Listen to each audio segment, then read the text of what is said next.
Was Leviathan the dark dragon a mechanical amphibian? In the Bible, Leviathan is mentioned 5 times, and metaphorically these descriptions could be interpreted as not being a simple creature, but an artificial vessel constructed by the gods for themselves.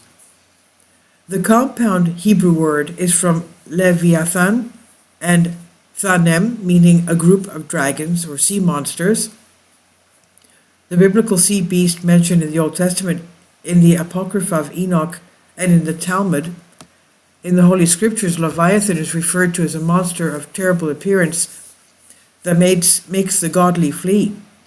In Psalm 104:26, it's mentioned that it was a marine creature of God who was created to play in the sea, quote unquote. Job presents it as a crocodile and Isaiah as a serpent, dark dragon, according to the Kabbalah from whose mouth the mysterious Jewish teaching was delivered. Leviathan is one of the spirits of the 4 points of the horizon and rules the sea in the state of Beelzebub, Psalm 74:14. More specifically, on the 5th day of creation, God created and breathed life into the creatures of the sea and fashioned the mighty and imposing serpentine dragon Leviathan to serve as ruler of the vast sea kingdom. When he threw him into the sea, this huge scaly body created enormous tidal waves that covered the beaches. His eyes, more than 300, shone in the waters of the sea and reflected up into the sky. The water boiled as he passed and evaporated when he opened his enormous jaws as tongues of fire shot from his mouth. No mortal weapon could penetrate the armor of scales that covered Leviathan's body, nor could any of the creatures of the world compare with it in strength, and nothing could strike even a spark of terror in his indestructible heart.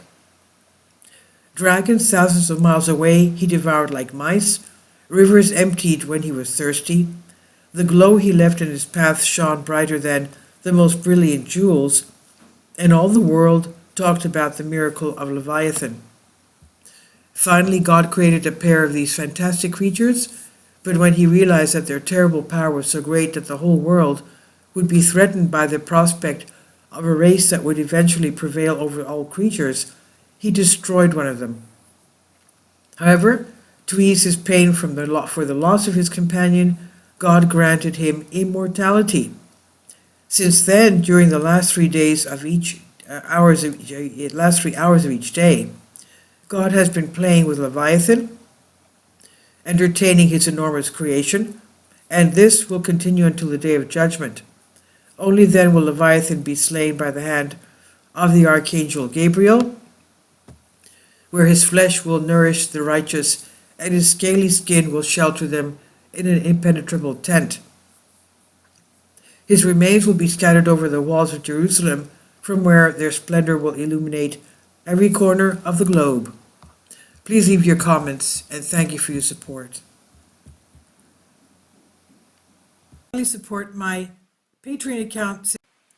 The daily posts are 5 videos daily, and they are totally different from what I have on my YouTube channel.